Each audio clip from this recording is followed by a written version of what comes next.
Assalamu alaikum students, welcome to my YouTube channel. Today our topic is about ROM and its types. Explain ROM and its types. Lecture number 23. ROM stands for read only memory. The memory from which we can only read but cannot write on it. रोम का मतलब है कि सिर्फ ऐसी memory जिसमें हम सिर्फ पढ़ सकें, सिर्फ हम जो है वो कोई भी टेक्स्ट या डॉक्यूमेंट जो है उसको सिर्फ पढ़ सकें, राइट ना कर सकें, लिख ना सकें। और ये एक ऐसी मेमोरी है जिसमें सिर्फ हम पढ़ सकते हैं और हम लिख नहीं सकते, कुछ भी एडिटिंग वगैरह नहीं कर सकते। This type of memory is non volatile, और ये एक ऐसी मेमोरी की टाइप है जो कि नॉन वोलेटाइल है। Next, the information is stored permanently in such memories during manufacture. Information जो है इसके अंदर परमानेंटली स्टोर होती है। कोई भी इंफॉर्मेशन हो किसी भी किस्म की, वो स्टोर होती है परमानेंटली, यानी कि वो हमेशा ही रहती है, डिलीट नहीं होती, आर्जी नहीं होती। जब हम इसको कोई भी मेमोरीज़ वगैरह जो है वो बना रहे होते हैं, उस वक़्त वो डाटा परमानेंटली स्टोर कर रही होती है। A ROM stands for stores such instructions that are required to start a computer. This operation is referred to as bootstrap. रोम जो है वो स्टोर करता है इंस्ट्रक्शन को, ऐसी इंस्ट्रक्शन जिनकी ज़रूरत होती है कंप्यूटर को स्टार्ट करने के लिए, जब ज़रूरत होती है हमें, और ऐसे ऑपरेशंस परफॉर्म करता है, और इन ऑपरेशंस को कहा जाता है bootstrap. Next is ROM chips are not only used in the computer but also in other electronic items like washing machine and microwave oven.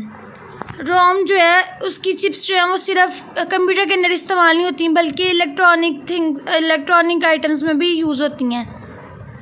Electric जो चीज़ें होती हैं, इलेक्ट्रिक डिवाइसेस वगैरह, उनके अंदर भी यूज़ होती हैं, जैसे कि वॉशिंग मशीन है जिसके अंदर हम कपड़े वगैरह धोते हैं, और माइक्रोवेव ओवन, इनके अंदर भी ये रोम चिप्स यूज़ होती हैं। नेक्स्ट है ये रोम है, इस तरह का होता है ये रोम, इस तरह की चिप्स होती हैं, इसकी मदरबोर्ड पे भी ये अटैच हुई होती हैं। नेक्स्ट है टाइप्स ऑफ रोम की डिफरेंट टाइप्स हैं।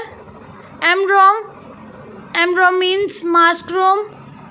P ROM means programmable read only memory, जो कि सिर्फ पढ़ी जा सके, ऐसा प्रोग्राम जो सिर्फ पढ़ा जा सके, ऐसी मेमोरी जो सिर्फ पढ़ी जा सके, उसको कहते हैं P ROM.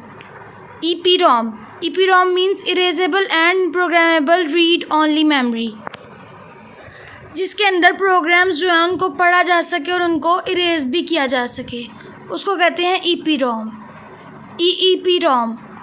Electrically erasable and programmable read only memory, ये एक ऐसी मेमोरी होती है जो कि इलेक्ट्रिकली जो है इरेज हो जाती है, और इसके अंदर प्रोग्राम्स वगैरह जो है उनको सिर्फ पढ़ा जा सकता है। नेक्स्ट इन टाइप्स की एक्सप्लेनेशन है। MROM, masked ROM. The very first ROMs were hard-wired devices that contained a pre-programmed set of data or instructions.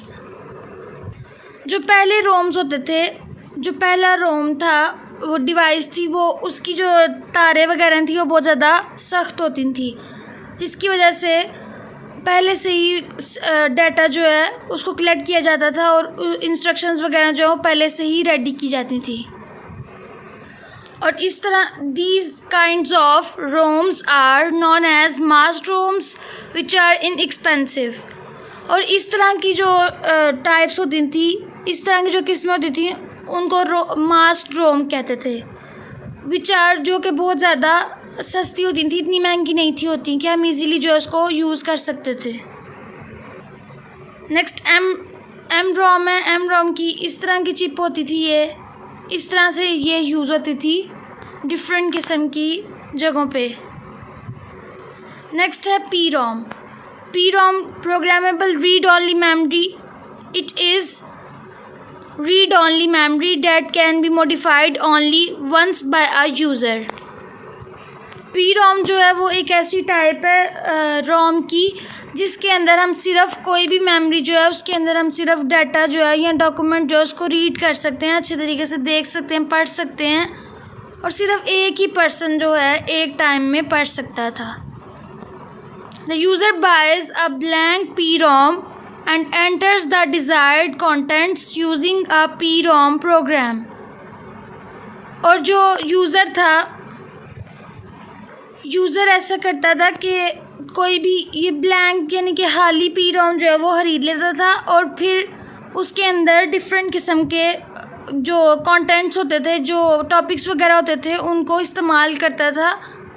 PROM programmes को इस्तेमाल करते हुए वो ये कंटेंट्स वगैरह जो है उसकी एडिटिंग करता था, उसको एंटर करवाता था कोई भी कंटेंट्स वगैरह को, और इजीली जो है वो एंटर हो जाते थे contents. Next is inside the PROM chip there are small fuses which are burned open during programming.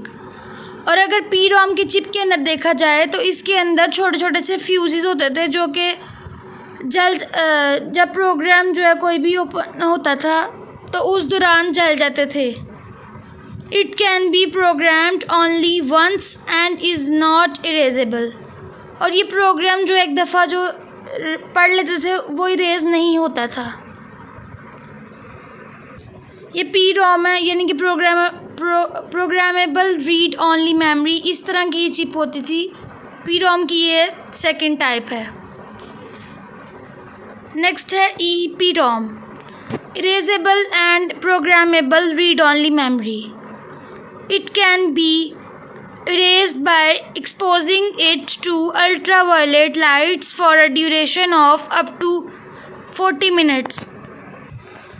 ये इरेज भी हो जाती थी, लेकिन ये इरेज इस तरह से होती थी कि अल्ट्रावायलेट लाइट्स जो हैं वो इस्तेमाल होती थी, ऐसी शुआएं इस्तेमाल होती थी जिसकी वजह से वो डाटा जो है कोई भी टेक्स्ट वगैरह वो इरेज हो जाता था, लेकिन वो 40 मिनट्स की दौरान ही बस इरेज होता था, उसके अलावा इरेज नहीं था हो सकता। Usually an EEPROM eraser achieves this function. और इसी तरह EEPROM जो है वो उसने अचीव किया ऐसा फंक्शन, यानी कि उसने एक ऐसा फंक्शन, ऐसा ऑपरेशन हासिल किया जो कि इरेज हो सके, यानी कि डिलीट हो सके। कोई भी डाटा, कोई भी टेक्स्ट है या डॉक्यूमेंट है, उसको हम पढ़ें भी और इरेज भी कर सकें easily. During programming an electrical charge is trapped in an insulated gate region. जब प्रोग्रामिंग हो रही थी उस दौरान इलेक्ट्रिकल चार्ज जो था वो एक जगह पे फंस गया था, और वो कहाँ पे फंसा था? इंसुलेटेड रीजन जो गेट था, इंसुलेटेड गेट था, उसके उधर फंस गया था, उसके अंदर फंस गया था, और उसकी वजह से वो उसके अंदर इरिटेशंस वगैरह हो रही थी। The charge is retained for more than 10 years because the charge has no leakage path. और इस तरह से चार्ज जो था वो बरकरार रहा, 10 साल तक बरकरार रहा, क्योंकि चार्ज के अंदर कोई भी लीकेज वगैरह नहीं थी, कोई भी ऐसा रास्ता नहीं था जहाँ से वो चार्ज जो है वो लीक हो जाता। For erasing this charge ultraviolet light is passed through a quartz crystal window lid।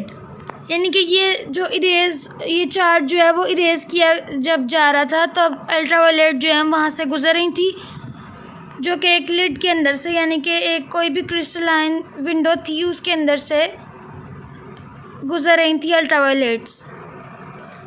This exposure to ultraviolet light dissipates the charge. और इसी तरह से अल्ट्रावायलेट्स जो हैं वो उनके ऊपर से चार्ज जो है वो ख़त्म हो गया था। During normal use the quartz lid is sealed with a sticker. और जब इसको नॉर्मली जब इस्तेमाल किया जाता था तो क्वार्ट्ज जो लिड थी उसको सील किया गया था, उसको बंद किया गया था एक स्टिकर की मदद से। ताकि चार्ज जो है वो लीकेज वगैरह उसके अंदर ना हो। नेक्स्ट ये है EPROM, erasable program read only memory. इस तरह की चिप होती थी।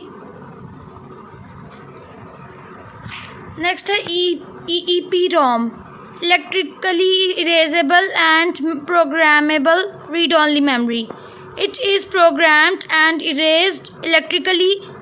It can be erased and reprogrammed about 10,000 times. और ये जो EPROM थी ये एक ऐसा प्रोग्राम था जो कि ईज़िली जो है इलेक्ट्रिकली कोई भी हम डाटा या टेक्स्ट को इरेज कर सकते थे। और जब ही इरेज होता था तो इसको हम रीप्रोग्राम भी करते थे, यानी कि दोबारा से भी इसको चलाया जा सकता था, दोबारा से वही डाटा जो है हमें वापस मिल जाता था। और ये चीज़ें 10,000 दफ़ा जो है ये चीज़ें होती रहती थी। Both erasing and programming take about 4 to 10 millisecond, यानी कि दोनों चीज़ें प्रोग्रामिंग भी होती थी और इरेजिंग भी होती थी। और ये जो है ऑलमोस्ट 4 मिलीमीटर टू 10 मिलीमीटर तक ये चलती रहती थी। In EEPROM, any location can be selectively erased and programmed. EEPROM में कोई भी लोकेशन जो है, कोई भी जगह वगैरह जो है, उसको जब सेलेक्ट किया जाता था तो वो इरेज भी हो जाती थी और उस पर प्रोग्राम वगैरह जो है वो ऑपरेशंस वगैरह परफॉर्म किए जाते थे। EEPROMs can be erased 1 byte at a time rather than erasing the entire chip. EEPROM जो थे वो इरेज करते थे 1 बाइट, एक ही टाइम में 1 ही बाइट को इरेज करते थे, ज़्यादा इरेज नहीं थे करते। ऐसा नहीं था होता कि वो पूरी ही चिप जो थी उसको इरेज कर देते, ऐसा बिल्कुल भी नहीं था होता। सिर्फ एक ही टाइम में 1 ही बाइट जो है वो इरेज होती थी, यानी कि डिलीट हो जाती थी। Hence the process of reprogramming is flexible but slow. और ये एक ऐसा प्रोसेस था जिसके अंदर हम दोबारा से जो है प्रोग्राम कर सकते थे और ये बहुत फ्लेक्सिबल था लेकिन स्लो प्रोसेस था, इसलिए जो है ये इरेज होने में ही टाइम वगैरह इसका लगता था। नेक्स्ट ये है EEPROM, इस तरह की चिप होती थी EEPROM की, इस तरह से जो है ये है वर्क करता था। नेक्स्ट आते हैं advantages of ROM। It is non volatile in nature, यानी कि नॉन वोलेटाइल है। It can not be accidentally changed, और ये अचानक से तब्दील नहीं होता। चीपर देन रैम से ये सस्ता है। रैम जो है वो एक्सपेंसिव है और रोम जो है वो चीपर है। ईज़ी टू टेस्ट, हम इजीली इसको टेस्ट वगैरह जो है वो कर सकते हैं, चेक वगैरह कर सकते हैं कि इसके अंदर कोई भी एरर वगैरह कोई इशू तो नहीं आ रहा। मोर रिलायबल दैन रैम्स, और इस पे हम पूरे एतमाद ज़्यादा हो सकते हैं रैम की निस्बत, क्योंकि रैम जो है वो ख़राब हो जाती है और हमें उसका पता नहीं चलता, उसका कोई एतबार नहीं होता कि कब वो ख़राब हो जाए। Static and do not require refreshing, इसको रिफ़्रेश करने की ज़रूरत बिल्कुल भी नहीं थी पड़ती, और ये स्टैटिक रहती थी, यानी कि अपनी ही जगह पे महफूज रहती थी और अपनी ही जगह पे ये डाटा जो है वो रहता था। Contents are always known and can be verified, और इसके अंदर जो भी कंटेंट्स जो भी टॉपिक्स वगैरह होते थे वो हमेशा ही जो है वो हमें पता होता था, यानी कि उसको ईज़िली हम जो है अंडरस्टैंड कर सकते थे, और ये वेरीफाइड होती थी, यानी तस्दीक शुदा ये कंटेंट्स होते थे, यानी कि एक तस्दीक की होती थी कि ये कंटेंट्स जो हैं, ये टॉपिक्स जो हैं, ये ठीक है या नहीं, ये तस्दीक शुदा होते थे, और जिसकी वजह से हमें कोई भी प्रॉब्लम्स नहीं थी होती। My topic is and, keep watching my videos and share with your friends. Thank you.